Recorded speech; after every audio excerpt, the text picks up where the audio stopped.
Greetings and salutations, travelers of the internet. Welcome to the Lit Round Table. I'm Anna. And I'm Joseph. We'll be your wise or not so wise mentors for today's audio adventure into all things storytelling. Welcome to episode 12. Woohoo! Done a dozen of these now after this. Plus one. Oh yeah, we did the intro, which was episode 0. So yeah, we've done a baker's dozen. Yes. We'll call it that. Yeah. Cool. So today we are going to do the usual. We're going to talk about what we've been reading, watching, maybe writing. I have continued writing. Okay. That's cool. the update you get. All right. I wrote, how many words did I write last week? 3,000? Felt pretty good. There you go. Well, there's your writing update. I haven't written anything. I wrote a longer list of things I don't like about The Hobbit. There you go. There you go. You will get to hear more about that later. Yeah. So, we're going to talk about that. We're going to talk about the ending for Lies of Locke Lamora. Super excited to get into that. And then we're going to finish up the things that we hated about the Hobbit Trilogy. Because we stopped like at halfway-ish through the second movie, I think. So, we will do the second half of the second movie, and then we'll do the third movie, and there we go. That's where we'll be going today. So, with what we have been reading, watching, what you got?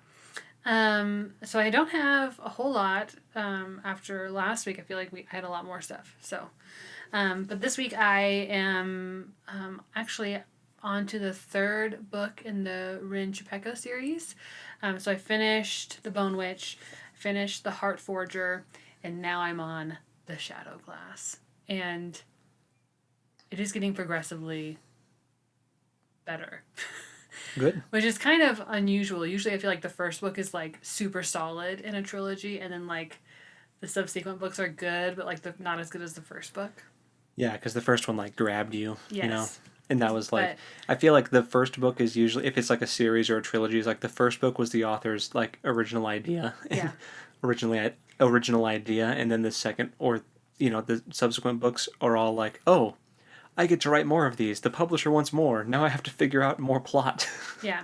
I will say that this series, she does a really good job of like revealing things slowly.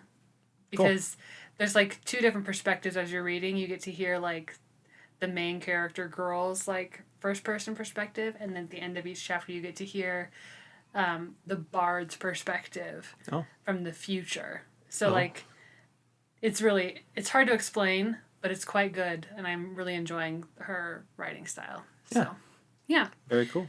Yeah. And then still reading more My Hero Academia manga. That's been really fun. Very cool. And The Voyage of the Dawn Treader.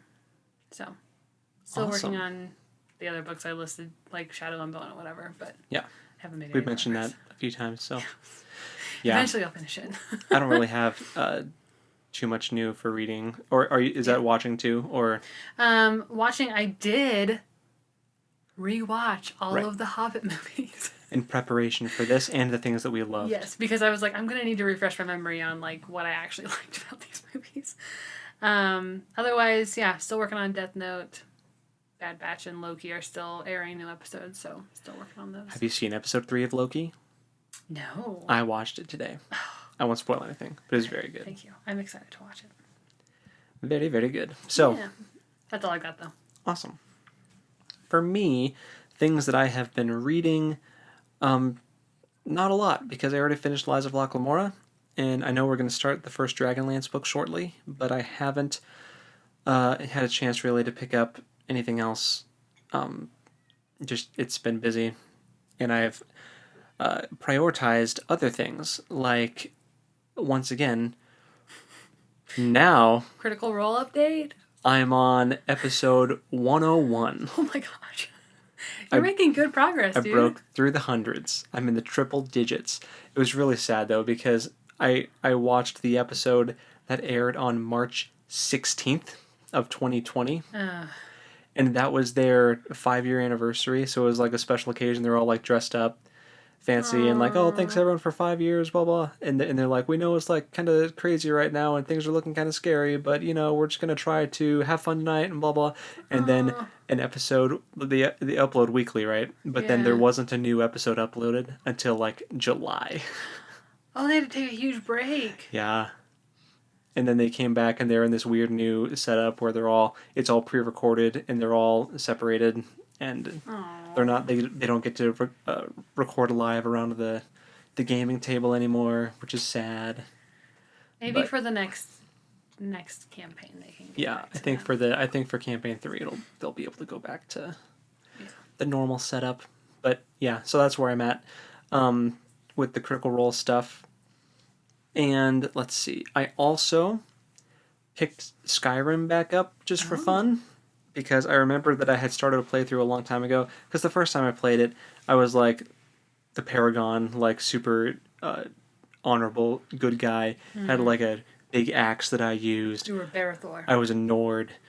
I just made a very obscure Lord of the Rings Third Age reference, which is a video game. Yeah, like I was like a mash between Barithor and Hadhod. Oh, nice. If you get that reference, please leave a comment. Yeah, you won't. You won't, but if you do, I'll love you forever. If we get a comment on that, I would freak out. That would be so cool. Anyway, but no, and then for the second one, I was like, apparently it's a meme that when you play Skyrim, everyone ends up going like the stealth archer route, and so I was like, I'm going to do that, and I'm going to join the Dark Brotherhood and like be an assassin, and I'm just gonna I'm gonna join the Thieves Guild. I'm gonna be a terrible person for my You're gonna be Locke Lamora.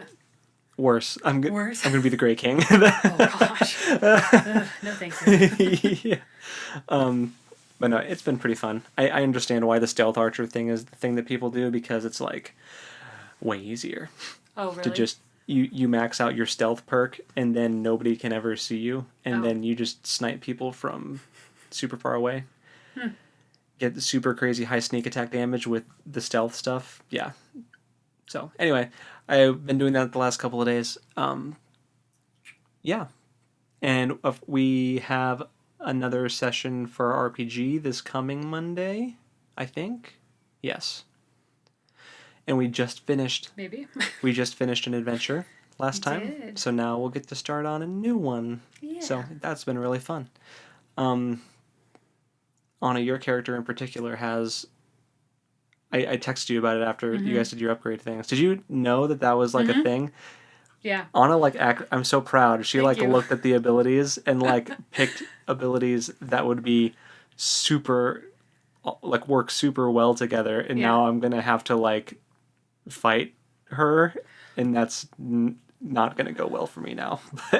Well, I don't know. We'll see. I roll really crummy. So this is my attempt to help my crummy rolls become better. But you upgraded your sword and gave yourself 2 entirely new abilities. Yeah.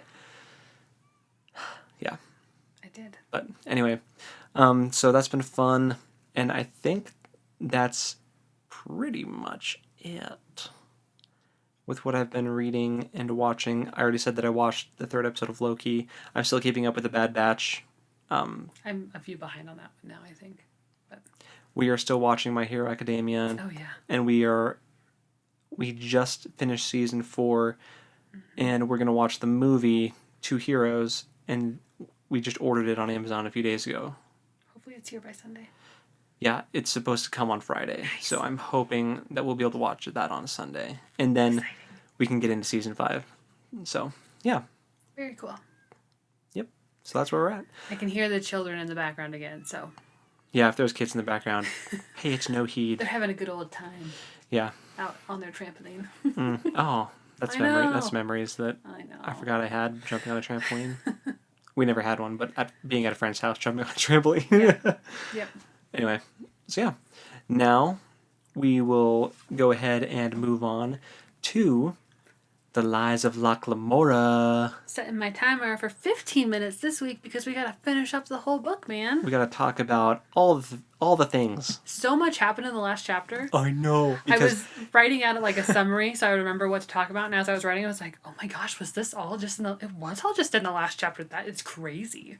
A lot of stuff happens because I remembered when we stopped the conversation last time, I was like, oh, It ends with him just showing up and the Falconers there. Yeah. So much happens after that. So much. So much happens. So let's get into it. Yeah. What happened with the Falconer? Oh, he got messed up. Yeah. Locke basically tortured him. I mean... I don't want to go into too many details because I do want people to like be able to... But it was a total upset. High spoilers, guys. If you haven't figured it out already, this whole section is just like spoiler central. We're literally talking about the last chapter and epilogue of the book. So if you're listening to this and you haven't read it and you plan on reading it, why? Skip forward 15 minutes. And anyway, so the Falconer's there torturing John, and the Physiker is just on the floor unconscious. I can't remember what his name is, but I think he's going to like become a recurring character, so I feel bad that I can't. He wasn't dead, he was just knocked out. Right. That's what I mean. I think he's going to continue to be like in the series. Yeah. But then you'll have to refresh my memory on exactly how it happens, but it's because the Falconer tries to use Locke's name to control him, because I kind of like that. I like that in Magic when it's like if they know your name, they have power over you. It's very it's very Fey. Yes. Trickster, like, oh, don't tell them your name or you'll dance till you die. Like what, those weird Fey things. Yeah. But I think that's a cool aspect of the magic in the world. But it turns out Locke is not his real name, and neither is Lamora. Right. Neither one of them are his real name. Right. And the Falconer was like, well, at least one of them's right, so I'll get some control over you. And then he didn't get any. No. And Locke just narfed him. Narfed? Do you remember that? That was a word that you used to use when you were... was that like a term for getting kicked in the crotch or something? I got narfed. Yes, that was a thing at I'm not going to say where. It was a thing at school. Wow. That some of your friends said, and then you started saying it, and Mom and Dad had to be like, no. That like unlocked a core memory. Weird. Good. Anyway. Yeah. So the Falconer gets totally wrecked. Mm-hmm. And... Not just by getting kicked in the crotch, but like... No, I mean, he gets... So, in order to find out what Caporaza's plan is, Locke and Jean basically torture the man. Which, did he have it coming? I mean, does anybody really have torture coming? But, I mean, he was definitely a bad person. So, I didn't feel as bad for the guy. But, I mean, kind of, though. Because of... They basically took away his ability to do magic with what they did. In the most gruesome way possible. Yeah, like, they lopped off all his fingers. One at a time. Until he squealed. Mm-hmm. And then they took his tongue. Well, they threatened to take his tongue, and that's when he finally, like, divulged the Kappa's plan. Yeah. And then, after Locke decided what to do about it, he was like, okay, Jean, go ahead and take care of that tongue for me. Well, they killed the Falcon. That was the thing. Yes, that was the other because thing. they like shared a bond. Mm-hmm. They shared a bond, and then when the Falcon got killed, he felt it too. And so he was incapacitated by that, and that's how they kind of got the drop on him. I just remembered. Okay. Yes. All the things we have said did happen. I'm a little fuzzy on what order they happened in. But it was crazy. It was quite the climactic battle. I mean, we knew they were going to have to go toe-to-toe with the Falconer eventually, and it was really cool the way they wormed their way out of what should have been certain death. Yeah. So... Yep. Yeah. And then... so they found out from the Falconer that the Caporaza's plan was to set off this Wraith Stone at the big party because he had been... The Plague Ship came back, guys. The Plague Ship... was how Caporaza was planning to get all of the money that he stole from Locke and the Gentleman Bastards out of Comore. Because he's a pirate. Yes. That is so cool. Yes, he is a pirate. All he wanted was the money and revenge on the elitists of Comore because they killed his... Dad? Mom family? And dad and three siblings. He had a tragic backstory. Yes. Like when the Kappa came in, when Kappa Barsavi came in, his... family got caught in the crossfire, and it was a thing. And so he wants revenge on Kappa Varsavi and the Donna Vortenza. Mm-hmm. So, and just and the Duke. Everyone else. The Duke. He wants like the entire upper class to just be gone. The criminal hierarchy and like the official governmental hierarchy, he like wanted to go in and just nuke everyone. And like kids and everything. Yeah, didn't care. Wanted them all dead. And the Wraith Stone is something that gentles you.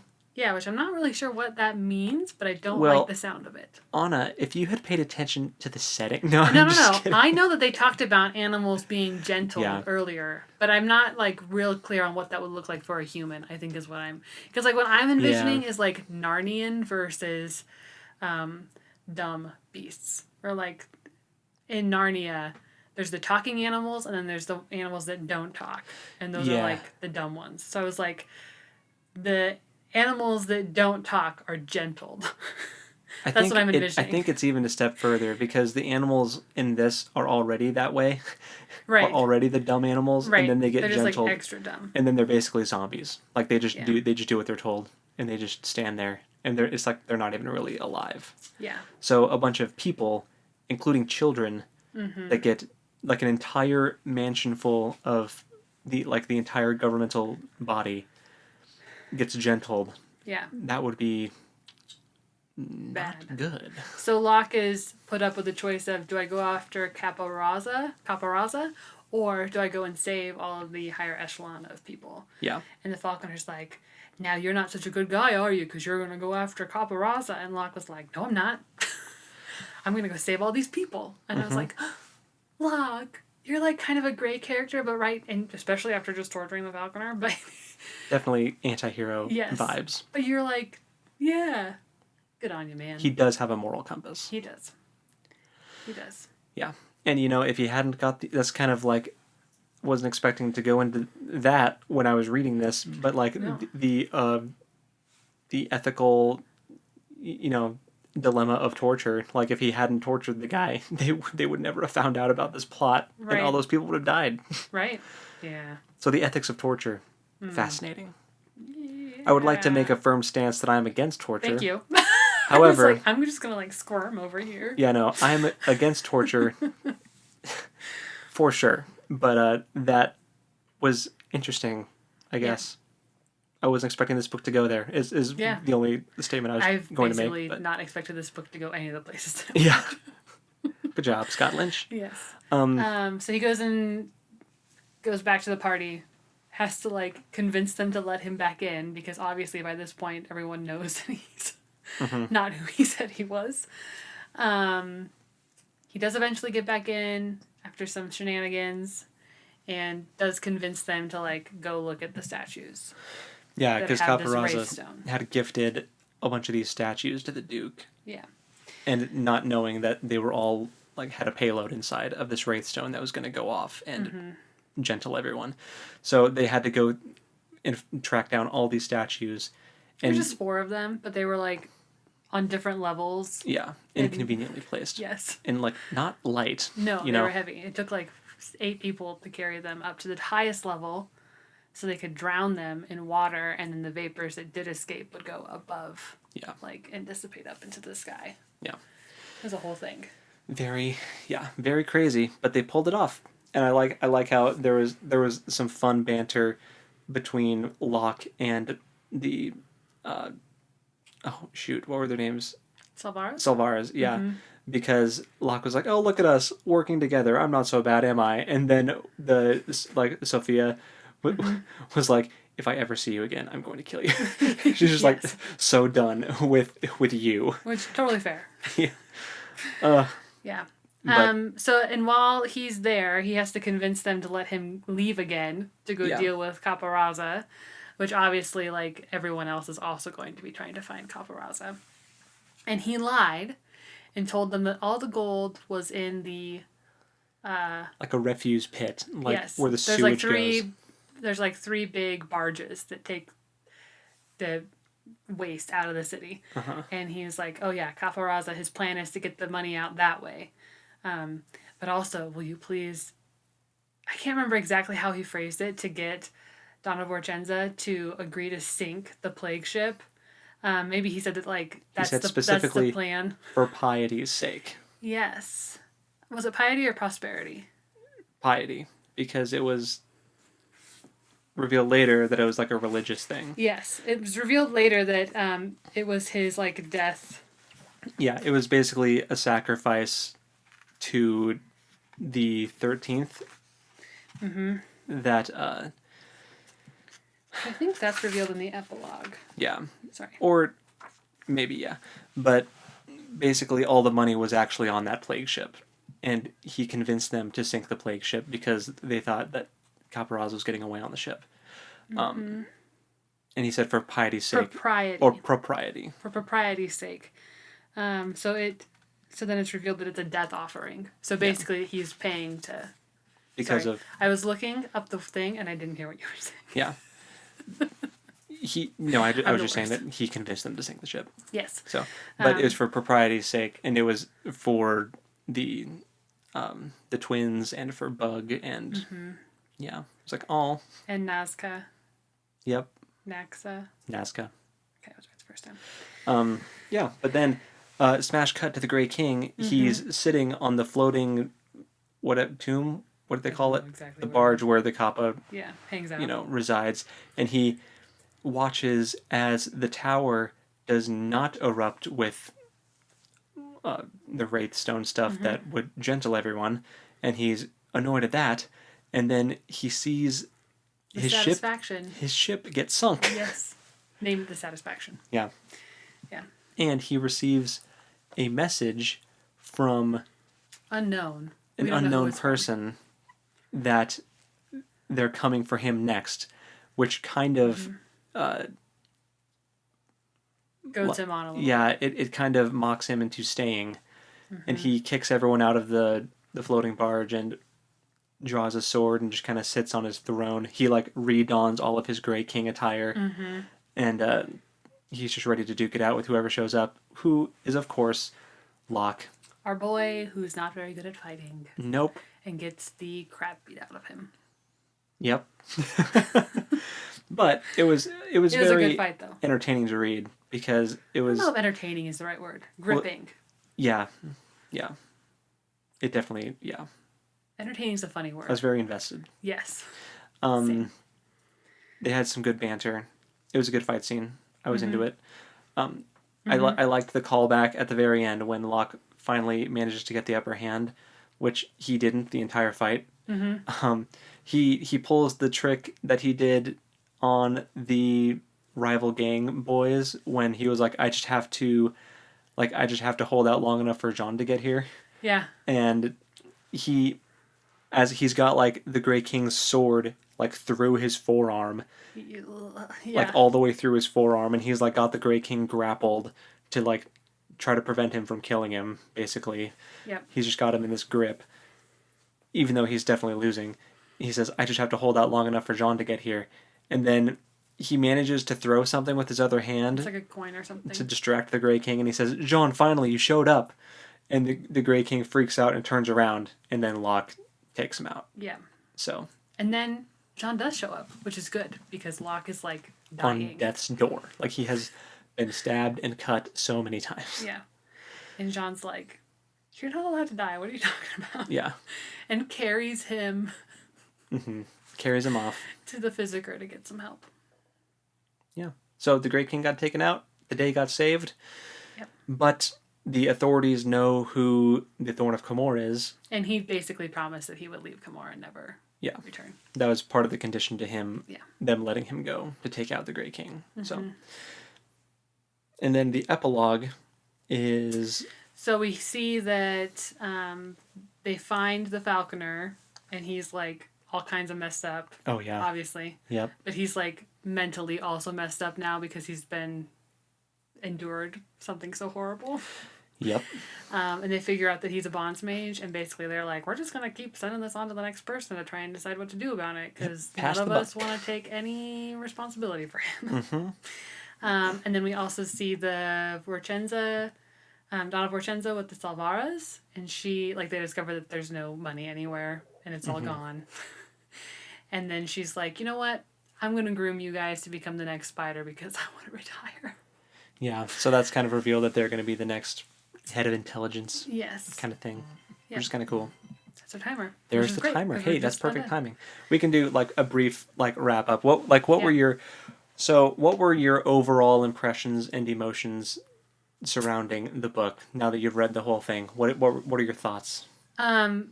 It's very good, and which is a very like generic response, but it's in a specific subgenre that I don't normally read, and I really enjoyed it a lot, and I'm like excited to read the next book. And yeah, I appreciated Scott Lynch's ability to like continue to surprise me. Like I wasn't able to like guess what was going to happen as much as I do with some books that I read. It wasn't predictable in that way, which was really nice. But it wasn't predictable in a satisfying way. Like the things that did happen were totally plausible. Yes. You know? Yes. A lot of people try to be unpredictable and then it's just not a mess. Good, you know? Yeah. No, this was very good. Yeah. Well planned, well executed. In the beginning, I was worried about the way he did flashbacks. I was worried about how that would impact the storytelling, but it was very creative. And I had never read a book that was kind of structured like that. And it was really well done. Yeah. I still think that like the rapport between characters is my favorite part of the book. Like just the relationships that he established and the dialogue was very down to earth and believable for the type of people that you're reading about, you know. And I cared about like every time one of our characters died, I was like yeah, it's very sad. Oh, I really liked them. Yeah. Bug and the twins. Yeah. Even Nazca, even though she wasn't in it. I was so sad when she died. Yeah.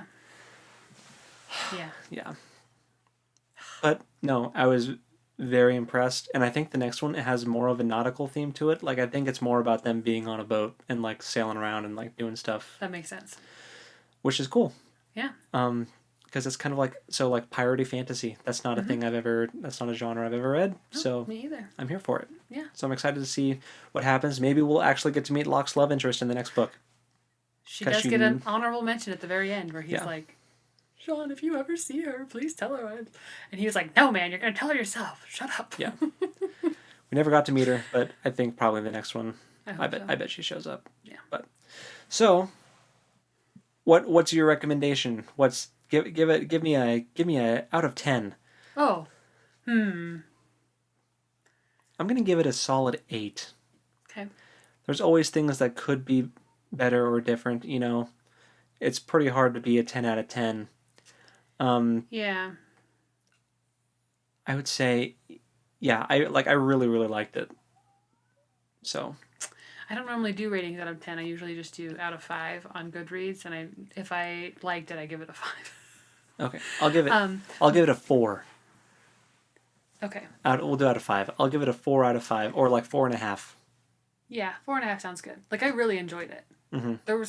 There were a couple parts where like some of the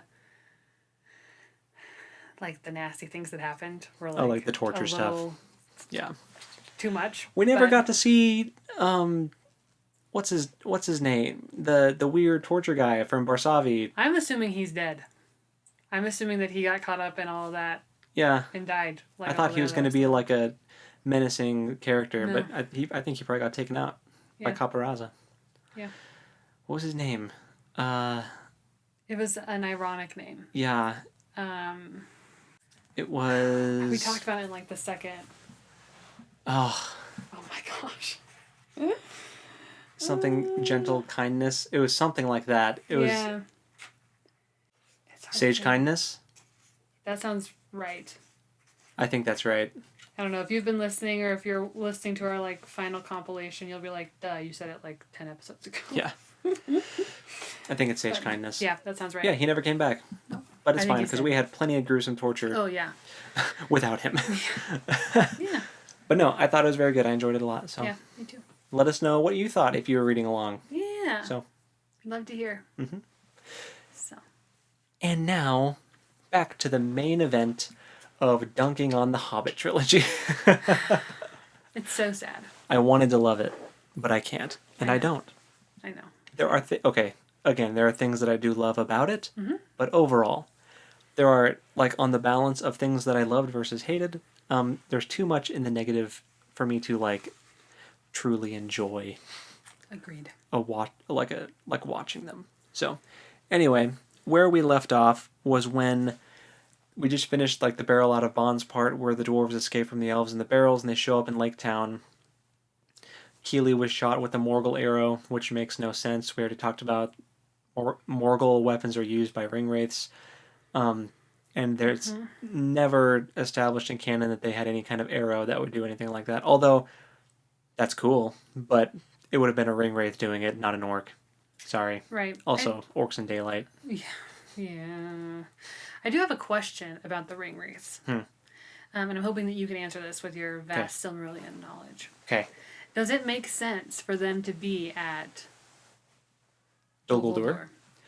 Yeah, I think that they just go where Sauron's power is, and. But it's the Witch King of Angmar, and like the Minas. Ithil. Thank you. Morgul. Yes, is like their hangout. Like that's their place. Mm-hmm.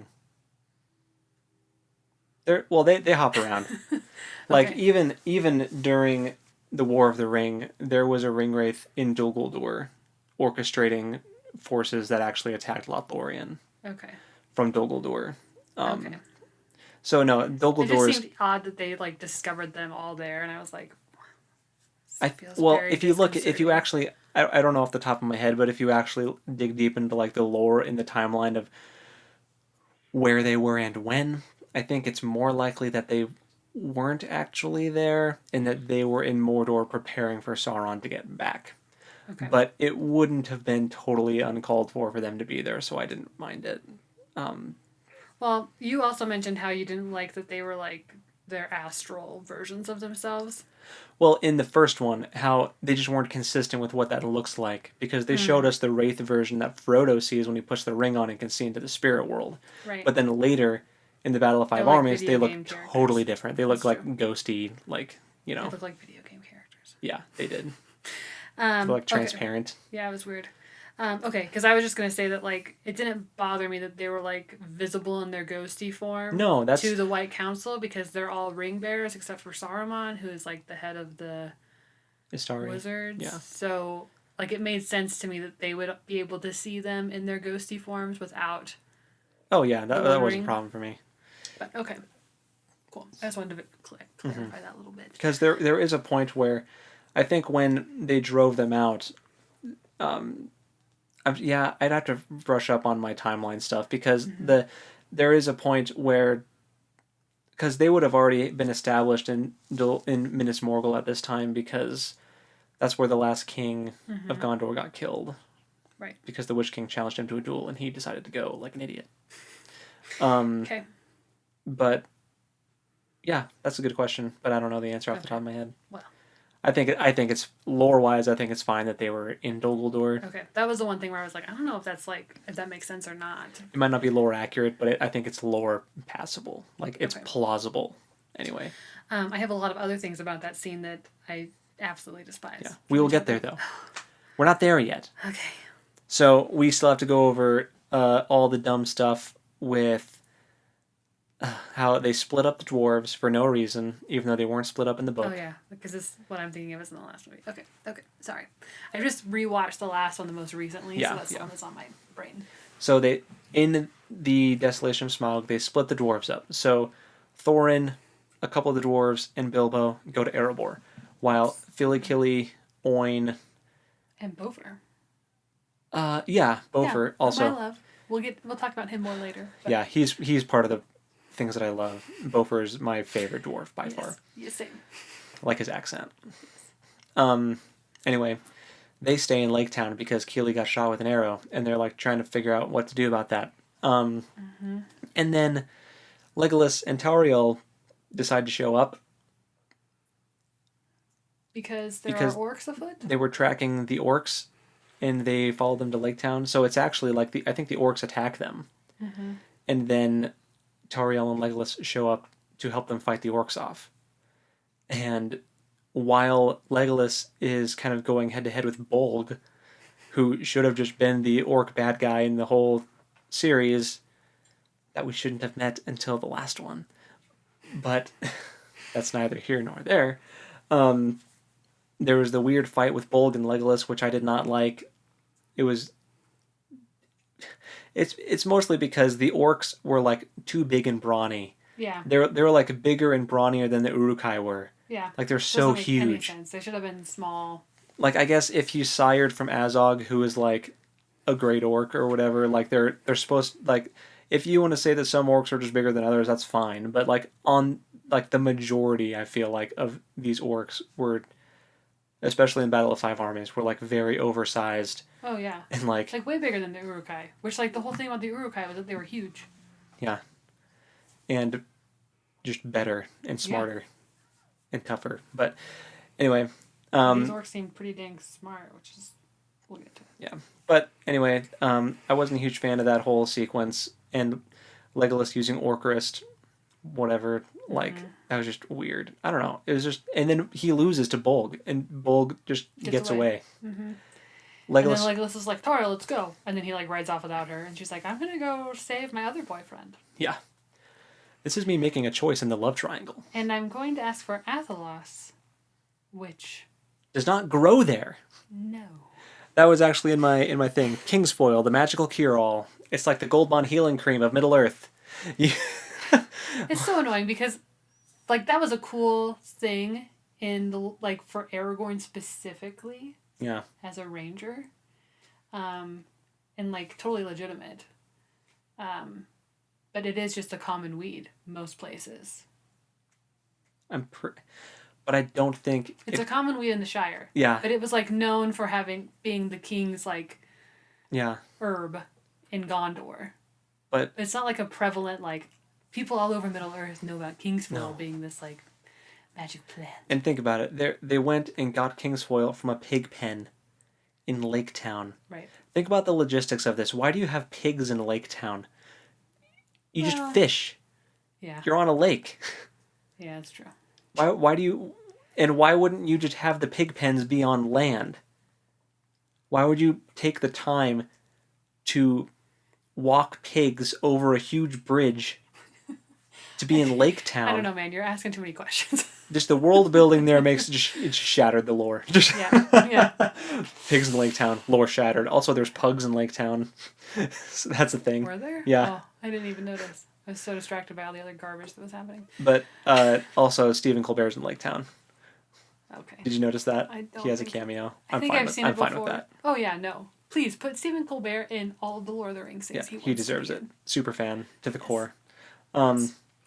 But yeah, they find Kingsfoil in a pig pen, give it to Tauriel, and she just knows what to do with it and uses it to heal Keely. And she turns into Arwen? Well, okay, not literally. Like No, she gets the Arwen treatment of Yes. like, oh, give her the halo, make her all bright, give her like super like halo light, backlight, like make her look as angelic as possible while she's speaking Elvish over Keely, and then Keely opens his eyes and sees her, and it's just magical, and he's enamored, and he's healed. I hate it. It's like I hate you are forcing. I want Tauriel to just be a fighter. Like I want her to just kick butt. I don't need her to be this magical healing force. Like, and that's like you just stole Arwen's thunder. Well, okay. Pause. And Let's talk Elrond's about thunder. Arwen for a second, because canonically, that was not supposed to be Arwen. It was supposed to be Glorfindel. Yeah. Who's like a first age elf, second age elf. Yeah. Well, it's not like 100. Yeah, we don't have to get into that. That's a deep cut. Right, but I'm just saying he's like. There's a lot of things about Glorfindel that make him an impressive presence for someone who is going through, like, what Frodo was going through. And even Glorfindel could not save Frodo. He had to get him to Elrond, who is specifically gifted with healing. Yeah. And the same with Arwen. Right. Arwen had to get Frodo to Elrond. Her father, because he is specifically gifted with healing. Yeah, that's a good point. Tauriel is just a random Sylvan elf. Like, she's a lower tier than Arwen as far as, like, the hierarchy of elves go with, like, bloodlines. Which, it's not like, I'm not being, like, a elf racist, but it's just a thing where some elves made it to the Undying Lands and, like, were imbued with special powers from the Valar just by being in their presence. And Elrond is a ring bearer. Yeah, He has Elrond's a special ring bearer. ring. Toriel is an offshoot of elves that never went to the Undying Lands, that rebelled and didn't do what they were told, and are just very, like, of the earth. Right. She doesn't have any of that, like, light thing going on. Or she shouldn't. Less wise and more dangerous. That's what Beorn Yes. says in the movies, which I actually think is an apt description. Yes, I think that was great. Yeah. So her whole being able to heal Keely was goofy. It was goofy that he got hurt that way. I mean, not goofy that he got shot. Like, that's fine if you want to wound a dwarf. Yeah, but don't make it a Morgul arrow, because it doesn't make any sense. It was just a weird thing to create drama to make Toriel have to save him for the love triangle. Mm-hmm. That's what the whole thing was. And I hate it. Which is funny, because one of my notes is that Legolas and Tauriel have, like, zero chemistry. Yeah. Like, I don't even buy that they're, like... They're just co-workers. Yeah. Except that Legolas, like, will randomly drop, like, words about love in her general direction. And it's like, okay. Yeah, no, weird. What is happening? Super weird. But the Toriel Keely stuff feels forced to me, too. Oh, so forced. Because of... It's just obvious to me that it was planted in there by the studio. Mm-hmm. I don't want to think that the writers... Well, I don't know. Maybe it was the writers, but I have a feeling it was a studio thing. But, oh yeah, that was another thing I wrote in my notes too. Frodo needs Elrond. Keely settles for Tauriel. for healing. We talked about orcs versus Legolas and Tauriel. Legolas versus Bolg. So that comes back around again. Not compelling and dumb. One. Okay, and then we cut to the dwarves in Erebor with Bilbo. Bilbo talking to Smaug is one of the best parts of the entire movie. Yeah, if not the best, which we'll talk about with things we love. You had a specific thing, though. Yes, this is such a, like, niche thing, but in the, like, behind the scenes footage and stuff, they have a lot of footage of Benedict Cumberbatch, who's a legend and did a fantastic Smaug. Mm-hmm. But they have so much footage of him in the gray suit like Gollum, with little dots all over his body and all over his face, and they make him crawl around on the floor while he delivers the lines. And I just think that that is the biggest load of hooey. And why did they make that poor actor do that? Because he could have delivered those lines with excellence. Yeah. There's no way that they motion captured, like, the intention is that they motion captured him so that the dragon could, like, emote like him. But the dragon's amazing. But it makes no sense. A human face does not translate to a dragon face. Yeah. At all. It's not like Gollum, who's, like, human-oid. Depraved human. Yeah.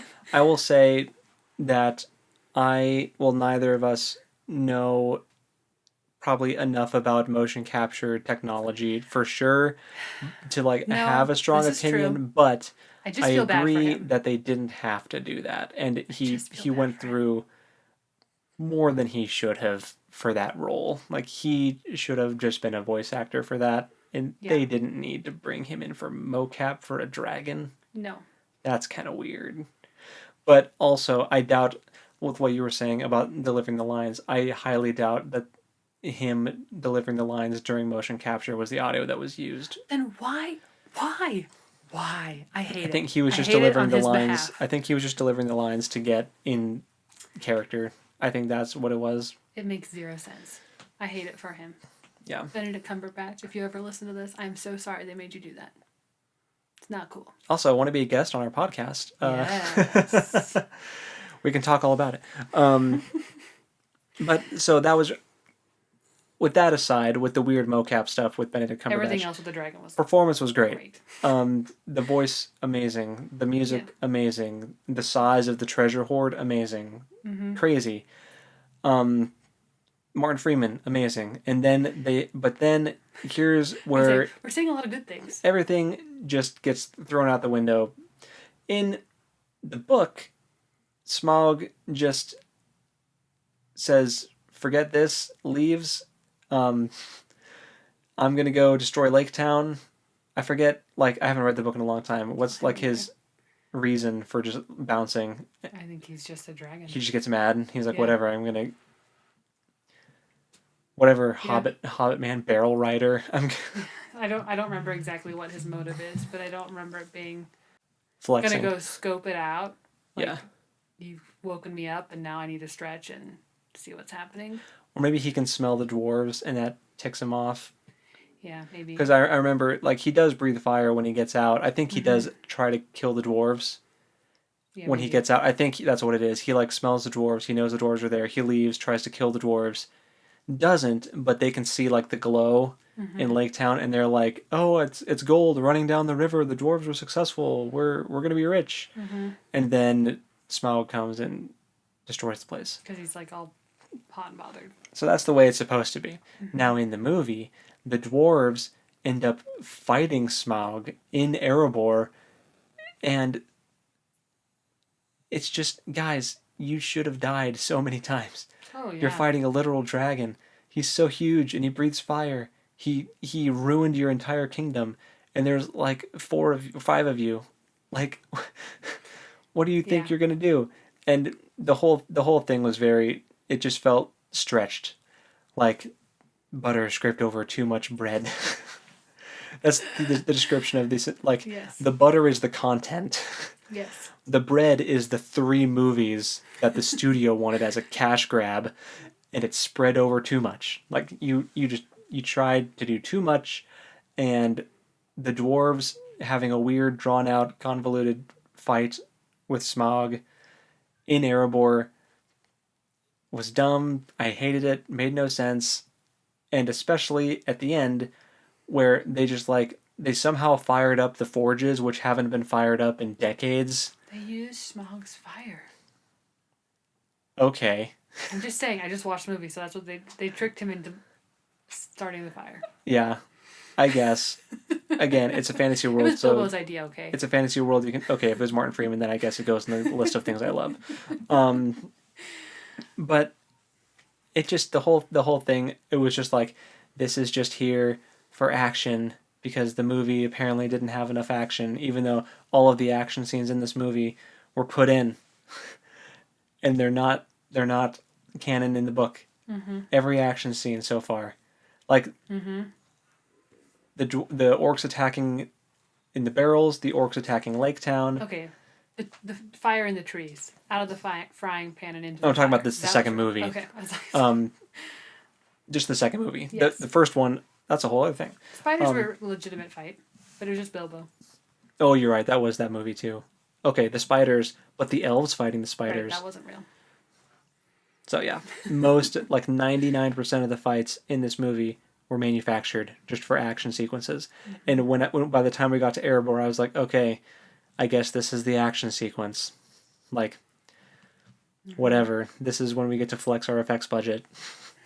And that's like all I was thinking of the whole time. I didn't really care because I knew how the fight was going to end. Because I knew there was a third movie. And they weren't going to kill any of these characters. Smaug doesn't get to... He only kills random civilians. He doesn't kill any... Yeah.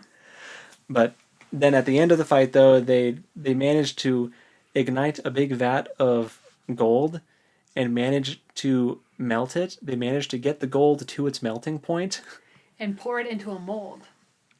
And have it solidify enough that when the mold comes down, it stays in its shape for a few seconds. Yeah. As a big dwarf lord. I think it was supposed to be a statue of Thror. Yeah, probably. And then Smaug is enamored by this giant golden statue, but then he gets too close, and then it, like, liquefies and covers him in gold, hot molten gold, which wasn't glowing at all. It was just shiny. It was very weird. It was very bizarre. Yeah. I was not a fan of that whole thing. That whole sequence. Until Smaug leaves the mountain and he twirls and all the gold goes... Yeah, that was visually cool. I will give them that. Unnecessary, but a cool effect. Yeah. Yeah. I thought... How'd you like that sound effect? That was amazing. You should be a Foley artist. Thank you. New career. For a second, I thought that they were going to make that be his golden armor. Like, I thought that Smaug was just going to be gold-plated. But then I was going to be like, that doesn't... Gold is heavy. He's going to be too heavy to fly. If they do that, that's going to be stupid. But then he, like, florals and, like, shakes all the gold off of him. And I was like, okay. Because That'd be like if a bat landed in a like puddle of tar and then flew away. You just made me realize something. What? In the book, Smaug is like his belly from sleeping on the gold is like encrusted with I was about to go there. Gold and stones, and it's like beautiful, right? Yep. Bilbo's so like enamored by it, and there's a spot missing, and that's how Bard the Bowman gets him. Mm-hmm. And that's not, they didn't go that direction. Nope. They just made it. Scales. They just made it his dragon scales, which I guess I understand because it's like a weird. That's kind of a weird aspect of Smaug that he has. That like he just laid on the gold for so like narratively and like thematically, it's interesting because that just shows like because he's an old dragon now. Yeah. He's an old lazy dragon. He got all the gold. Yeah. He just leaves the mountain sometimes to get a goat to eat. And he just sits on it. That's all he does. He just sits on the gold. Because it's not like he's spending the gold. He just likes shiny things. It's like if you're like laying on a floor that like has a bunch of Legos and then you stand up and the Legos stick to your arm. Yes, you know, like that's what the gold is. Yes. For Smaug. Yes. He gets up and he's got just a stomach and chest covered in gold, except for one little spot, which Bard shoots with the black arrow and kills him. But I don't think it's even a black arrow. I think it's just an arrow. No, it's a black arrow in the book. He has a whole like line about now black arrow, find your mark, blah blah blah. Well, I don't think that meant it was a special arrow. I think it just was Tolkien being poetic. Probably. I don't know. Tolkien was poetic. I had you for my father, and he from of old. If ever you came from the forges of the true king under the mountain, go now and speed well. So I guess it is a special arrow. It is a special arrow. Maybe a dwarf arrow. Because it might have been forged by the king of the mountain. But anyway, all that to say, like there are some things that they actually got right, but they also made the black arrow. Okay, but I don't think it was like a huge iron arrow. It was just an arrow that happened to be black that had a history. Just a normal arrow that you could shoot from a normal bow. Well, he had a big yew bow, but that's a normal bow. It's just a long bow. Yes. It wasn't a ballista bolt, no. Which is what they made it in the movie. But yeah, so it was a special arrow, but they supersized it for the movie and made it a ballista bolt, which it was not. It was just a normal arrow that you would shoot out of a normal bow, which is dumb. But I think what they were trying to do was make it more because they made Smaug so big. I think they were worried that people wouldn't believe that a single arrow could down a big dragon. Right, which we're actually getting into the third movie now, because this all happens in the third. Yeah, this is the third movie. So the second movie ends with Smaug flying away to destroy Lake Town. Mm-hmm. All dramatic. I am fire. I am death. Great line. Cuts, and then you get an awesome song by Ed Sheeran for the credits. It actually is a really great song. It's a great song. I See Fire is great. All the end credit songs for these movies were really good, actually. Yes. But anyway, so now we're in the third movie, Battle of Five Armies, and it starts with Smaug destroying Lake Town, and then Bard is trying to get to I forget what they called it. I don't remember. I want to say it's a scorpion, but that's Game of Thrones. I don't remember what it's called. It's just a kind of a ballista thing that shoots these giant black arrows. That's pretty much all it is. That's after he punches through a roof. Yeah. And then he punches through a shingled roof. A big bell falling on him and his son. Yeah. Like a big church bell. Plot armor. Thing. Plot armor's thick. Stupid. But the ballista thing gets destroyed by Smaug. He wrecks it, and then he somehow I think it's either the bits of the ballista or his bow got broke. And he has to cram the busted bits of bow that are still connected with a bowstring into some wreckage and makes his kid stand in the middle. And he balances this giant ballista bolt on his kid's shoulder and somehow gets enough draw off of the two busted pieces of ballista and the bowstring. Somehow manages to get enough draw to not just have them pop out of the rubble, and shoots it and takes out Smaug, which Smaug's death is actually cool. The acting with Benedict Cumberbatch, and then Smaug falling back onto Lake Town and crushing the Master, who is a character that we haven't talked about yet, who is just the sleazebag that runs Lake Town. But he's the worst. I hated him, but not... I mean, I'm sure he didn't was. make me hate the movie anymore. It was just like, that's an annoying character. Yeah. But he was an annoying character in the book too. So Yeah. So whatever. Yeah. And he tried to take all of the town's money with him as he fled on a boat, and then Smaug fell on him and killed him. So Smaug dying was cool, but it was like how they did it. It was like the book, Yeah. but the book stuff was like super dramatic and cool by itself. It's like Tolkien knows how to write. Yeah. And it was plenty dramatic enough. And they just made it weird. That's like the story of this whole thing. Like, it was good. And then they made it weird. And you made it weird. You made it like way cheesier and more unbelievable somehow, even though this is a fantasy series. You made things unbelievable. Yeah. In a fantasy series, which you were trying to make it more believable with the oversized arrow downing the dragon, but the way he had to shoot the arrow, you made it more unbelievable than if he had just shot a normal bow and arrow. Yeah. Also, they had to... I just thought of this. Legolas goes to chase after Bolg, right? They had to get Legolas out of there, because otherwise Legolas would have just killed Smaug. That's true. That's why it doesn't make sense for Legolas and Tauriel to be in Lake Town at all. Because you think either one of them... They would have both been great enough archers to do it. Oh, for sure. Anyway. That's very true. I didn't even think of that. Yeah. You're So right. Legolas leaving abruptly and leaving Tauriel in the dust was solely because, they just couldn't have him there when Smaug showed up. Because otherwise people would why didn't Legolas just shoot him? Anyway. Yeah. And that would break the trend of only... it's like a thing in Tolkien where only people with some human blood in them slay dragons, and only elves or people that aren't human slay Balrogs. It's a thing. Really? I Yeah. didn't know that. Only humans, I think, or people with human ancestry in some way ever slay dragons. No elves, as far as we know. Huh. That we specifically hear about ever slay a dragon. That's really interesting. Yeah. That totally makes sense, though, because Tolkien was very, methodical about. Yeah. Except for Arundel, I think had some human...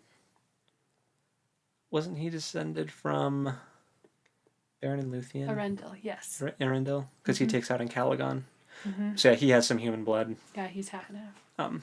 So Smaug is dead, Lake Town's destroyed, and that brings us to the next thing that I hate, which was just a random throwaway line that has no actual bearing on the plot or anything. One of the townspeople asks, "Where's the master?" And someone else says, "He's halfway down the Anduin by now, along with half our coin, or along with all our coin." And I'm just like, that's the wrong river. That's the complete wrong river. That's the river on the other side of Mirkwood that runs along the Misty Mountains, because the Anduin is the river that leads to the Falls of Rorus and leads down to Osgiliath and out to Dolam Roth. That's... The Anduin is the great river. It's one of the biggest rivers in Middle-earth. So Do you know what the name of the river is? The Running River? Yes. Yeah. And it's literally in the front on the map Yeah, I'm in the looking book. right at it. Mm-hmm.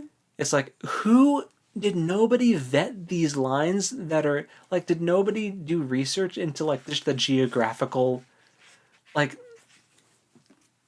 don't know. Maybe it's again, It's weird for us because we know how diligent and methodical they were on the Lord of the Rings to get the lore right. And so much attention to detail. Especially maps. Yeah. That was a huge thing. So it's weird. That's what's disconcerting, is that it feels like that level of care and attention was not put into these movies. Yeah. Where in the past it had been. They made very intentional choices, things that were wrong in the Lord of the Rings, but they made those choices intentionally because they were trying to cut down a huge body of work into relatively short movies, even though those movies are very long. Yeah. And could have been longer. But they had good reason for why they did things the way they did them. Yeah. It doesn't feel like these movies have good reasoning behind half the stuff they do. Yeah, Lord of the Rings. What is happening? Lord of the Rings, I understand wanting to have Arwen take Frodo to Elrond. Yeah. I understand wanting to cut out the Scouring of the Shire. I understand wanting to cut out... I understand that one, but it makes me sad because it's such an important... it is important, but I see why... I understand why they did it. The movie already had so many endings. Yes. It would have kind of taken the wind out of the sails of defeating Sauron. Yes. I get it. Yes. I understand cutting out Tom Bombadil. Yes. Absolutely. I kind of wish the Barrow Wights were still there, but you would have to include Tom Bombadil if you include the Barrow Wights. So, like, I understand all the things that cut out. The Hobbit, though, it's like the things that they cut out and the things that they injected in, it's like there's just no real good reason for any of them narratively. Mm-hmm. Explain to me what the narrative reason was for the love triangle, or to keep Azog in, or why Bard killed Smaug the way he did, or why there was a fight in Erebor, or why there's orcs in daylight, or trolls even. We're going to get to that. Why Galadriel looks like the ring girl. Okay, can we talk about we'll switch over to that. Okay. I have so much. Can I just rant. Rant. Okay, so this is cutting to a whole other scene. So the Lake Town stuff happens, and then in the second movie, Gandalf is left captured in Dol Guldur after his fight with Sauron. With Radagast, which is weird. No, Radagast isn't. Yeah, he's there. He shows up. Well, no, he's there. He doesn't get captured with Gandalf, though. I thought that's what you meant. No. But he's there. He does not show helpful up. At all. I think he's the one that runs off to get the White Council, right? Or is it another moth? I don't know. I don't know. But that makes zero sense. The White Council is so far away. Radagast can teleport, obviously. Well, he did it in the first one. I know he did, but I'm just saying, again, geographically, none of this makes any sense. No. Not even kinda. Because they're not like a day's journey from anything. No.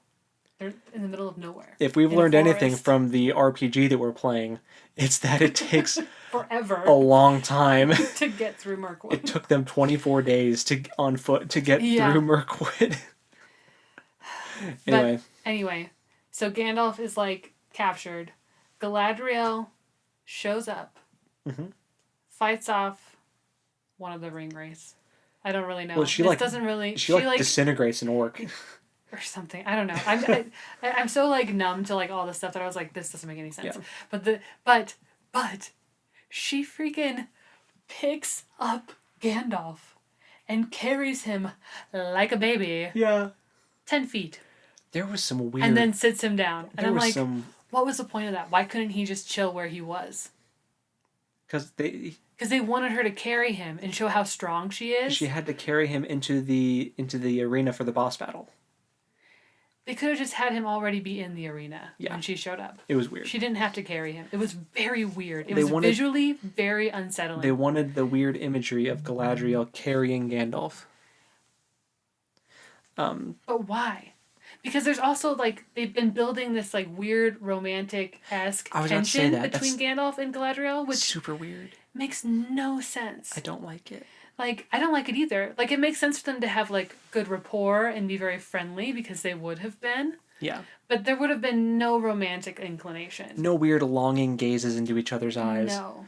Because, like, here's the thing. Maybe there's actually a chance that they would have met in Valinor before everything went nuts with Feanor. Like, there's a chance that Galadriel would have actually seen him as not an old man and as, like, a Maya, just like a... Okay, but at this point, she's also married and has a daughter and has grandkids. Yeah. It was super weird. With Elrond. They made Gandalf as her son-in-law. Oh, Gandalf, the one that got away. You know? Like, what? It's very weird. And then her son-in-law shows up. Right. Yeah. Which, well, in the next episode, I'm going to talk about how much I actually enjoyed watching Elrond fight. But yeah. But, like, that whole thing was weird. And then she, like, passes out. Because of the darkness or something? It's, like, sucking the light out of her. And she wakes up, and she is, like, the Swamp Thing. Yeah. Which is them just hearkening back to the scene in the Fellowship of the Ring, where she's being tempted by the ring, and she turns into, like, this dark queen. Yeah. And it's like, no. Like, okay, if you want to put that stuff in the movie, fine. But Galadriel should have turned into, like, an angel. Mm-hmm. She should have been, like, the most dazzlingly beautiful thing. And, like, destroyed everything. But they turned her into the Thing. Because after the War of the Ring, she shows up to Dol Guldur and levels the place. Yeah. Like, she has that kind of power. Which would have been so cool to see. I did not need to see her as the Thing. She can level fortresses, but we did not need to see her with weird stringy hair and, like, a green glow. Like, it just makes no sense. No. Because the whole reason why she looked kind of dark in Fellowship was because that was supposed to be the version of her that we would have seen if she took the ring. Right, that's evil version of her. Yeah. Not just, like, super powerful, but, like, evil. Yeah. And like it's supposed to be a testament of how the ring corrupts even the most beautiful things. Yeah. Because Galadriel is like the most beautiful thing. But they just chose to make that one of her superpowers. Apparently. And that's canon, that she's the most beautiful thing. One of them, yeah. I think in Return of the King, there's some fun dialogue between Éomer and Gimli where they're like Arwen or Galadriel. They're like about to throw hands because Gimli's on Team Galadriel, Éomer's on Team Arwen. I love that scene. Yeah, it's one of my favorite moments. It's pretty book. Great. But, wish it would have made it to the movie, but it's okay. I get why it didn't though. That's one of those things. And then one of the things where I'm like, I get it. Yeah, but anyway, for the Hobbit movies, like there's the whole so Elrond shows up, Saruman shows up, the White Council shows up to try to get Gandalf out, right? The Ringwraiths show up to try to fight them. And in the end, Radagast is the one that gets Gandalf off. Yeah, he just kind of comes back, skirts him off on his sled. And then suddenly Gandalf is at the Battle of the Five Armies. And better. He just shows up and he's totally fine. Yeah. And we don't hear anything else about the White Council. Or Radagast. Or Radagast. Yeah. That's it. Oh, Radagast gives him a staff. Oh, because his staff got disintegrated by Sauron. Which, again, doesn't make any sense, but whatever. Yeah, whatever. Yeah. And, which is super unsatisfying. But then the Necromancer, a.k.a. Sauron, just shows up and gives us a light show. And then that's when Galadriel gets... But it's weird, because she's holding up the vial of Arendelle, which is supposed to have light... Of a star. Which is actually light from a Silmaril. Right. Like, basically, like a divine nuke. Like, this has the light from a Silmaril. No evil thing can withstand this, which is why Shelob has such a tough time with it when Frodo uses it on her in, Cir Thungol in Return of the King. But, or Two Towers. But she doesn't need it. That's why she gave it to Frodo. Yeah.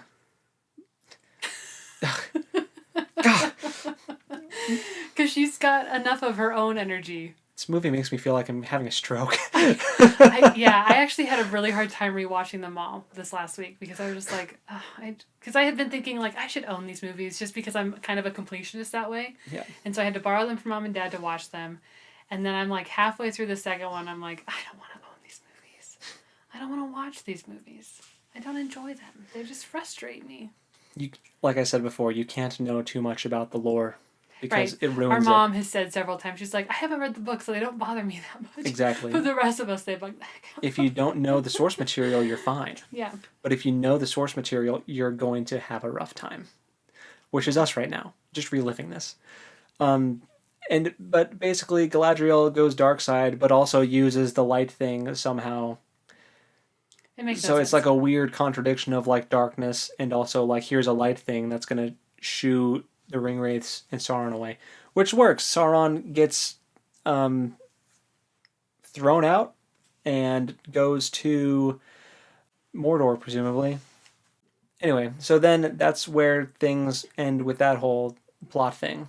And then Gandalf goes back to the Lonely Mountain because they uncover that the plot was for like the Necromancer to try to enlist Smaug into his schemes and to like take... Which again makes no sense. Yeah. Sauron would not have cared about Smaug.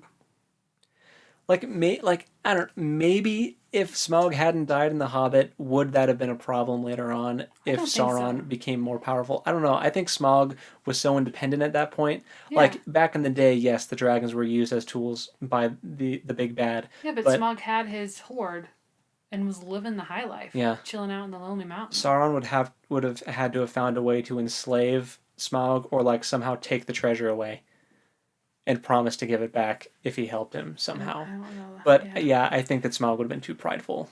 Well, I just don't know how Sauron would have done it because it's not like Sauron has a body right now. No. And so he would have had to have sent orcs, and orcs would have been no issue for Smaug. Or send a Ringwraith to try to reason or convince. But even that, I don't.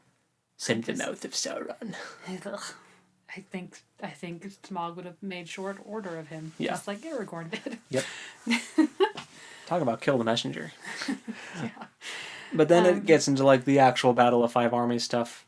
Which, if you felt like this is a long movie, it's because it's a long movie and it's like 80% fighting and it's ridiculous. Yeah.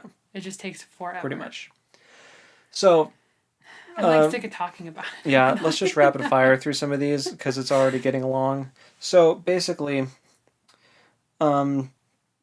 things. Okay, we talked about Smaug not actually having golden armor, the huge black arrow. The structure made Smaug really anticlimactic because he was supposed to be like this big calamity and this big like terror, and then they killed him in the first 10 minutes of the movie. Right. You know, which is what happens in the source material, like in that sequence of events. Yeah, but that probably should have gone in the Desolation of Smaug. And not in the Battle of the Five Armies. If they had just split it where they were going to originally with two movies, then it wouldn't have been as anticlimactic. You know, it would have been kind of like in Return of the King, how you have like the Battle of Minas Tirith. That would have been like the Smaug thing. And then like the battle at the Black Gate would have been like the Five Armies stuff, you know. So anyway, the Anduin, yeah, whatever. Galadriel the creepy. Legolas and Tauriel go to Gundabad for some reason. I literally was watching the movie last night and texted Joseph and was like, why are they going to Gundabad? There's like no clear reason why they suddenly decide to go. No. It's like once Lake Town is destroyed, Legolas shows back up because Bull gets away. And they're like all sad, like, oh, all these people. And then Legolas is just like, Tauriel, come with me. We ride north to Gundabad.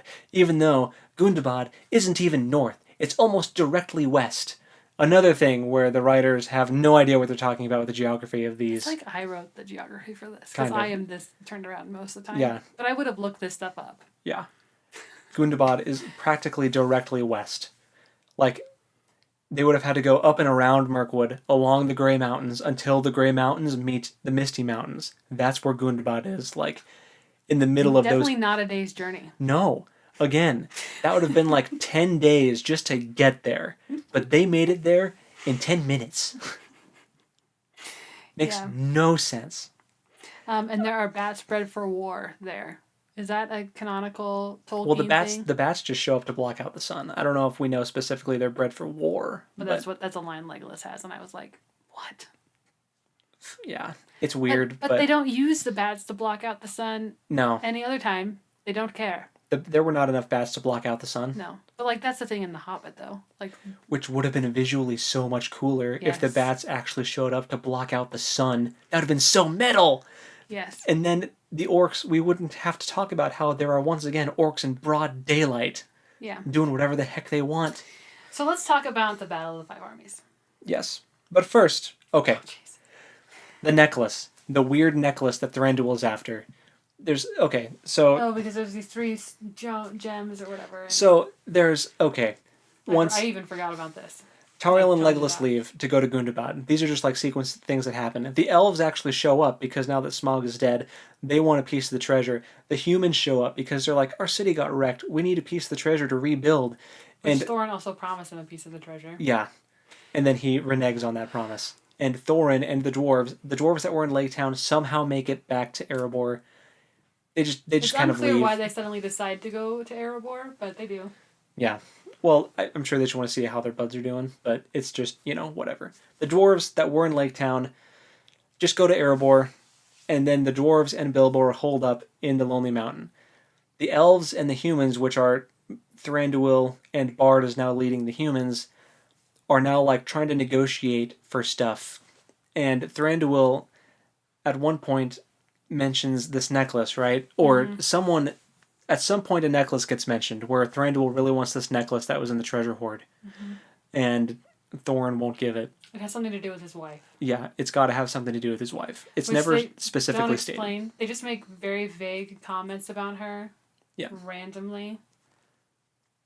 Which I think the whole thing is just an Easter egg for how in the Silmarillion, the dwarves put one of the Silmarils in a necklace.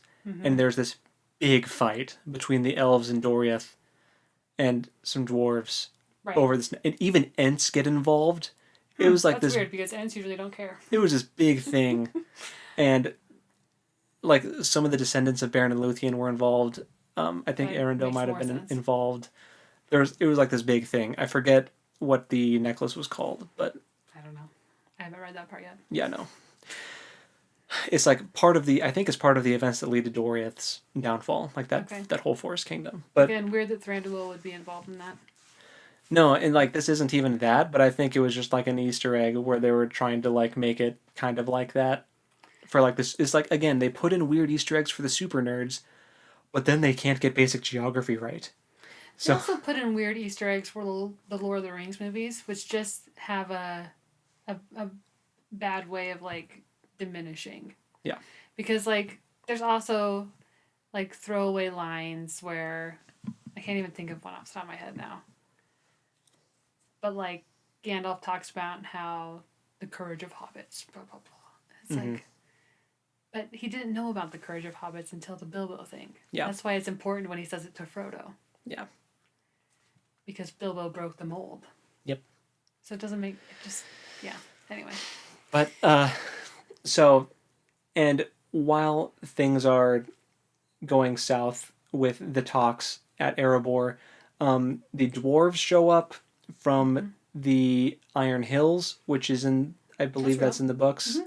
They're like the 5th Army. And things are about to come to a head in the books, and there's like about to be fighting between the free people. In the movie, they actually go there with like dwarves versus elves, which is actually kind of entertaining. But I have a complaint about that. Yeah. So the elves, the archers, yeah, they shoot their arrows. Yeah. And the dwarves have this fantastic mechanism that they set off that I'm going to call an arrow eater, because I think they called it something, but it was something stupid, and I don't. It's like the twirly whirlies or something. That's what Bane stupid. calls them. Yeah, but like they're like these big arrows with spinning arms. It's like giant propellers. The arrows from the elves in half. If that existed in Middle Earth, why weren't they using those all over the place? Yeah. Why weren't they using those at Helm's Deep? Why weren't they using them at Minas Tirith? Why weren't they using them at Osgiliath? Like, there are so many instances where that would have been a critical piece of technology. And if the elves had seen it, they would have replicated it. But here's the thing. I think the elves' arrows took too long. Arrows don't travel that slow. No, that too. And so that would just not have worked in real life at all. Well, no, but I'm just saying, hypothetically, if that technology existed, it should have showed up other places. It didn't make sense for these dwarves to like show up with these super advanced, not realistic in actual life. Or you'd think it was like that's a thing that's specifically created to mess with elves. Right. Like, I mean, orcs will sometimes fire volleys of arrows, but there's like arrows and stuff they use arrows in the Lord of the Rings. Yeah. So it's like, okay, the dwarves have this technology. If the orcs had ever encountered it, because if they were made to fight against orcs, you would think that orcs would try to replicate that too. Oh yeah, and they would. Because orcs fight elves all the time. Right. We should have seen these weird twirly propeller things in Minas Tirith, in Helm's Deep. Yeah. Yeah. Like I said. No. It's just weird. Sense. Super weird. There's also big worms. The wereworms. Which, okay, this is annoying to me because Tolkien calls dragons wereworms. Yeah, it's with like... a Y. It's WYRMS.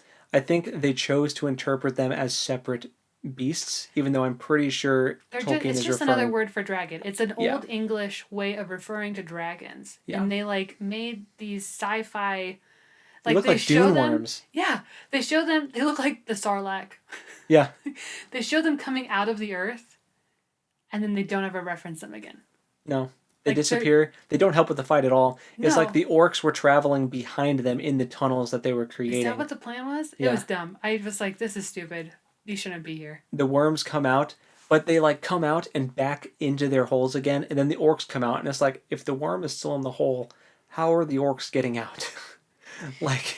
It makes no sense. Yeah, again, a lot of the things are just for spectacle, and they make no real sense. So...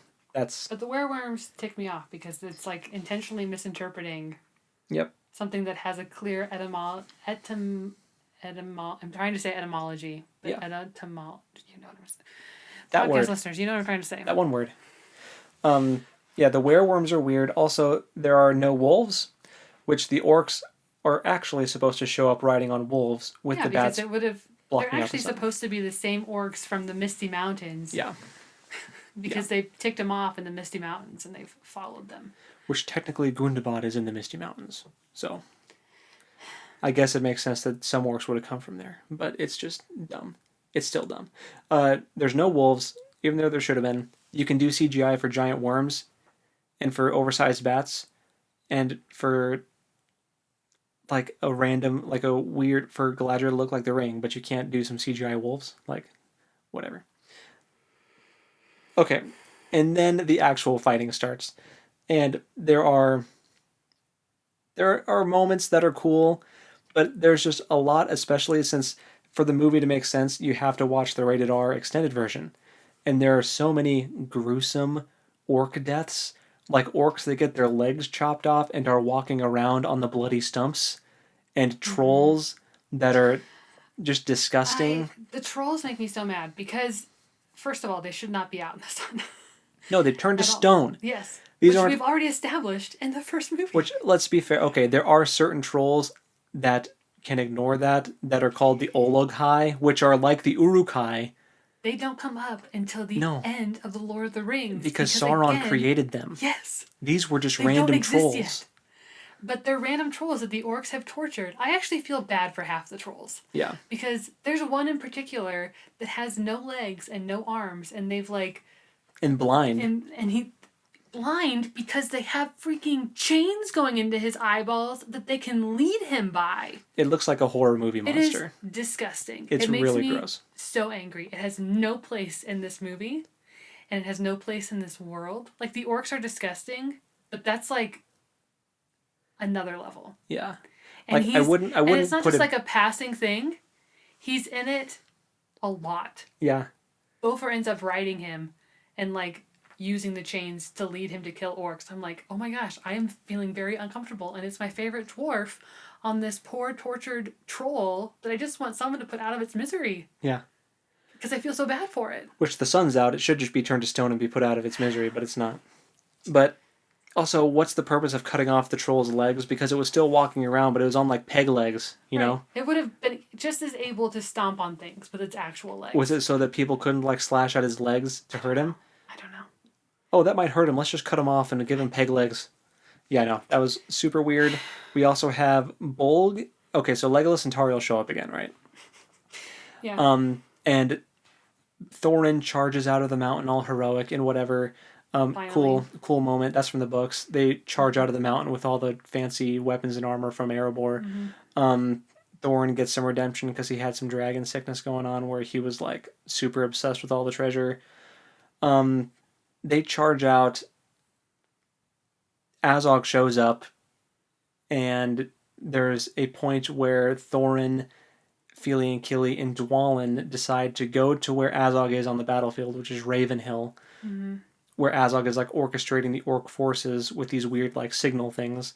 They're like, let's go to Ravenhill, take out Azog. They won't be able to give commands to the army, and then we can actually win. They get up there. Weird. The orcs are not normally this organized. No, they're just kind of a big horde that shows up and wrecks things. They're not like. They're not a military force. That would be more of an Uruk-hai thing, because Uruk-hai actually fight in formations and stuff, which is why they're so terrifying, because they're like know what they're doing. They're more intelligent. Anyway, that's a whole other thing. Which we've harked on several times now. Yeah. So that does not go well. Fili and Kili both get killed, is the short version, which is in the books, and that's sad. Well, that they die, not necessarily like that. I think in the book they die protecting Thorin's body. Yeah. From the orcs, because Thorin goes down. So Fili and Kili die. Thorin has to watch it happen. Tauriel watches Kili die. It's very sad. It's very dramatic. There's a lot of long pauses and as he's dying. Oh no! Yeah. And then he cries a single tear. And a single manly dwarf tear. Yeah. And then she goes berserk, kind of. Goes berserk. Doesn't actually do any good. I guess she throws him off the cliff, and then Legolas has to deal with him. Yeah, which brings us to Legolas versus Bolg, where Legolas can run up rocks that are in midair. Okay, in Legolas's defense, I did, when this movie first came out, this was a hotly debated topic. And I remember there being a YouTube video specifically answering the question, is it physically possible for this to happen? I think it was a Hank Green video on the Vlogbrothers. And if I can find it, I'll link it below. Because I think it is possible. It is technically, physically possible, especially considering that Legolas is an elf. It is just very improbable. And weird to watch. Yes. It was very bizarre. But you know what? Watching the rest of that movie, it got to that part and I was like, oh, this is like some weird elf crap, and that's fine. Yeah. I'd rather watch some weird elf crap. Although there was all of the nasty. There was stuff. there was a part with Legolas though where he's hanging upside down from a bat and whips his daggers out and decapitates like 50 orcs while he's hanging upside down from a bat. Yes. Like there's so many outlandish things that happen in this movie. Okay. But I'm going to defend Legolas doing outlandish stuff because he does that in Lord of the Rings too. That's his thing. So if we're going to criticize that, then we got to criticize all the other stuff. Well, the thing is, the Lord of the Rings ones weren't as crazy. Like these were trying to outdo. Yes. Like everything is always trying to outdo, you know. Which, speaking of Legolas, I don't hate this. It's just, well, I do hate it, but it's not the movie's fault.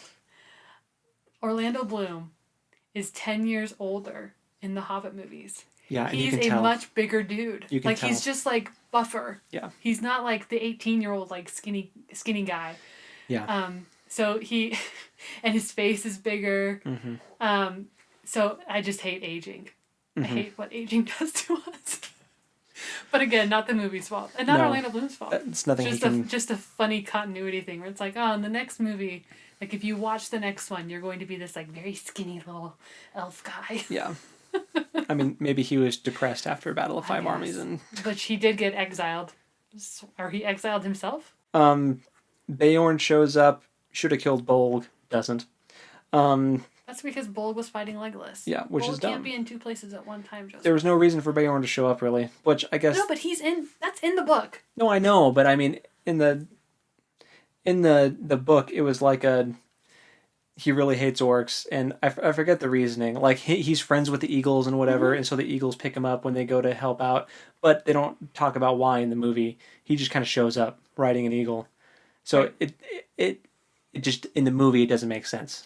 Azog versus Thorin, they finally fight. They end up killing each other. It's really sad when Thorin dies. Him and Bilbo have a really touching moment, which is one of my favorite things about this whole movie.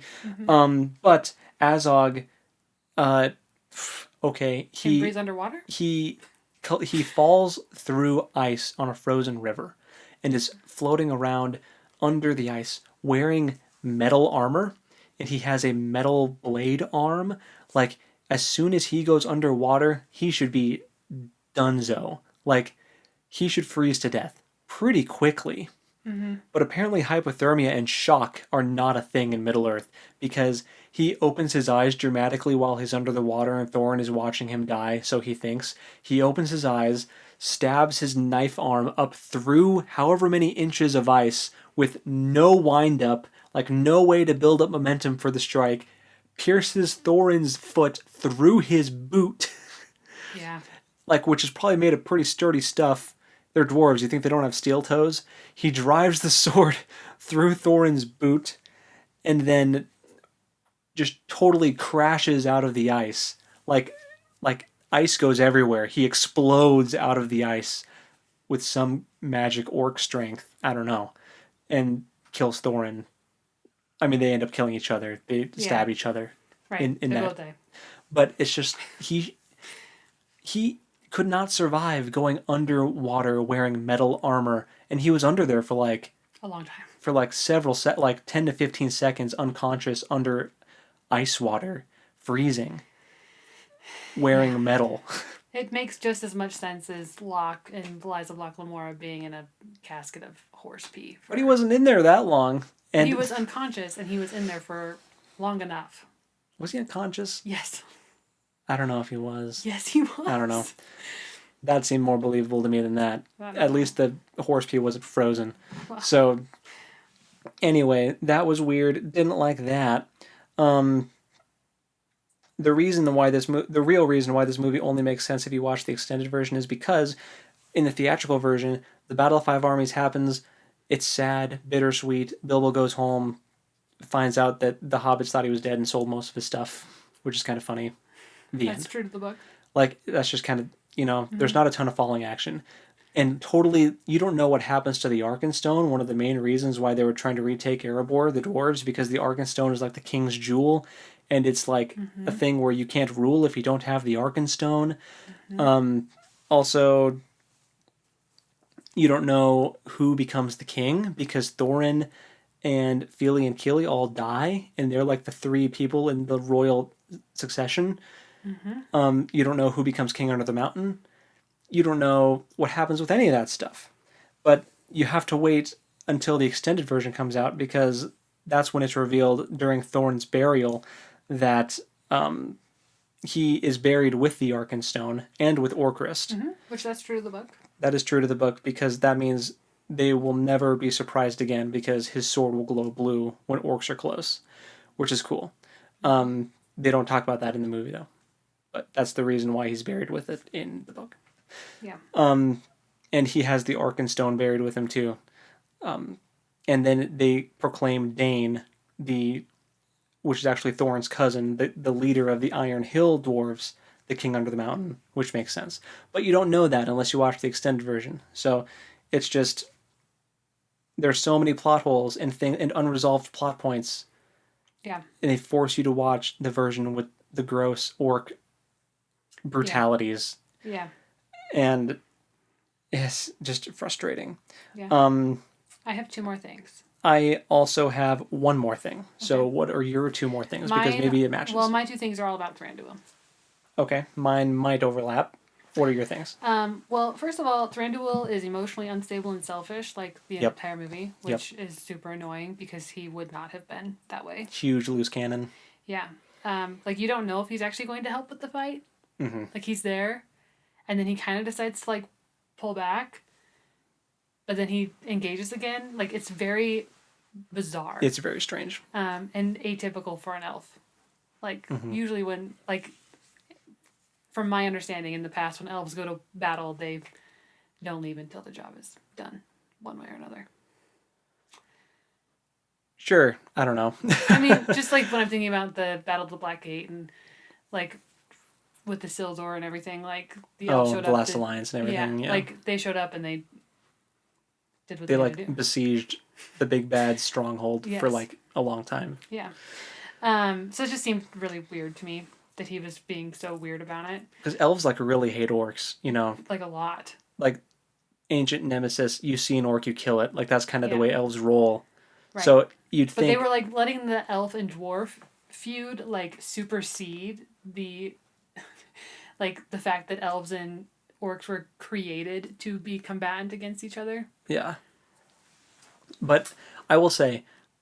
The elf versus dwarf stuff, when it gets into close combat, was very visually engaging. Yes. It was very fun and cool I agree. to watch, except for when, but then when it's like you said, the back and forth, are the elves going to help?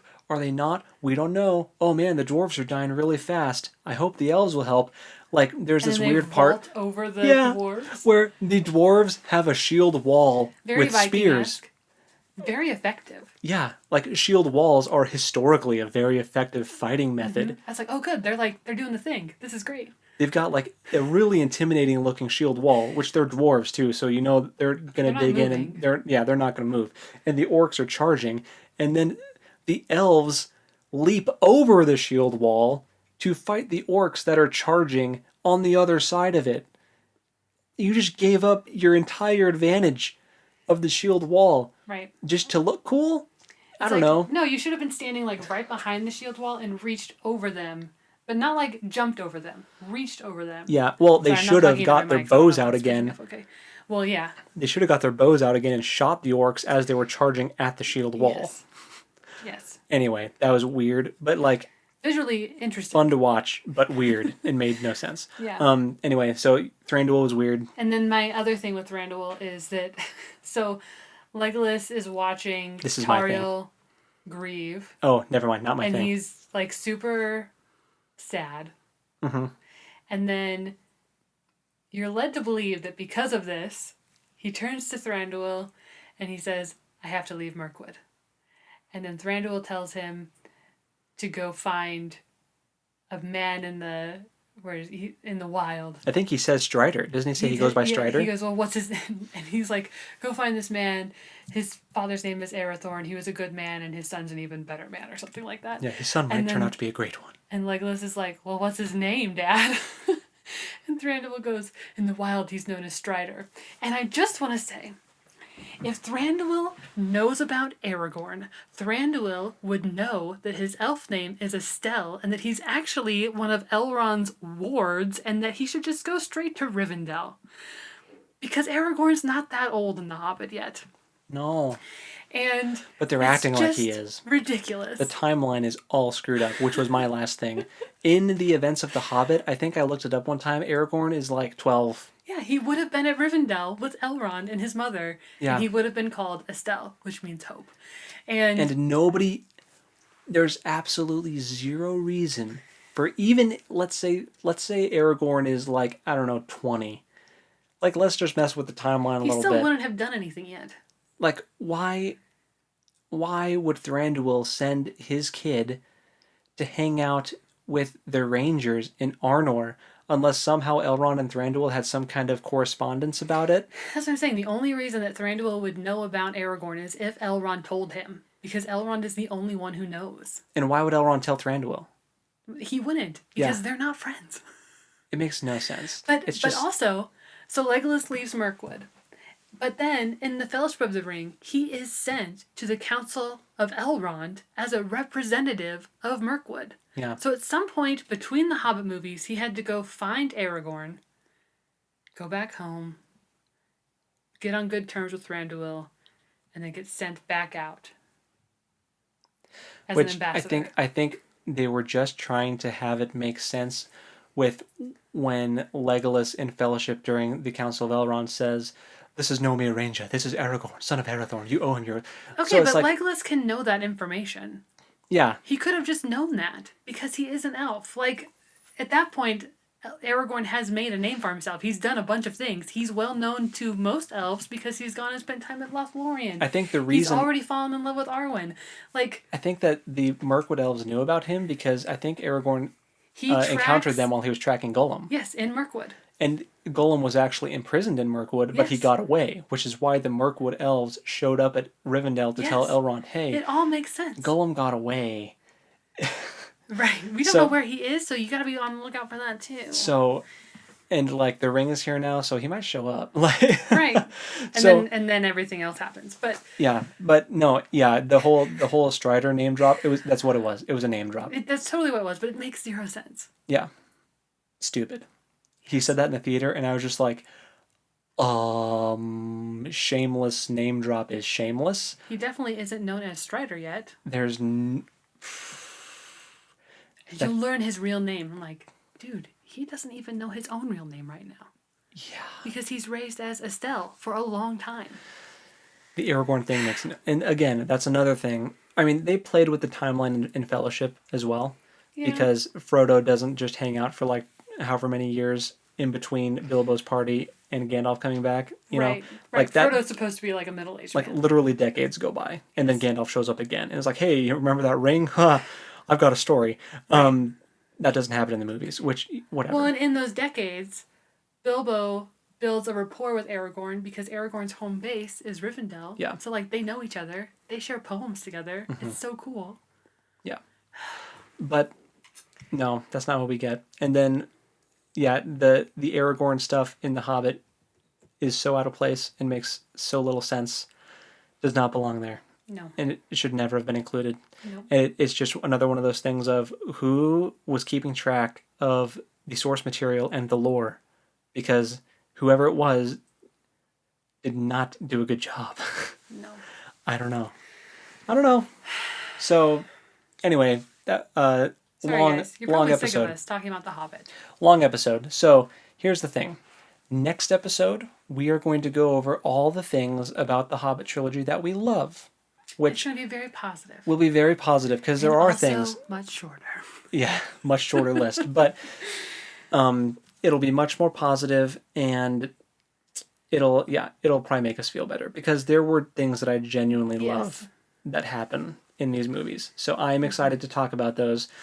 We did give a little bit of a glimpse of some of them in this episode, so hopefully that helps. But we're going to hop off the complaint train. This is why we don't get into it when it comes up in other episodes, and we're like, and we just like grumble and move on because this happens. We could literally sit here all night and talk about the disappointments of the Hobbit trilogy all night. But we're not going to do that. It's true. So next time we are going to talk about things that we love, and we will have started the next book. Yes. So are we going to take a week off? Which means that we're going to start the new format. So what we're going to do is this. The next episode that comes out will still be in 2 weeks. Okay. And that one is not going to have a read-along segment.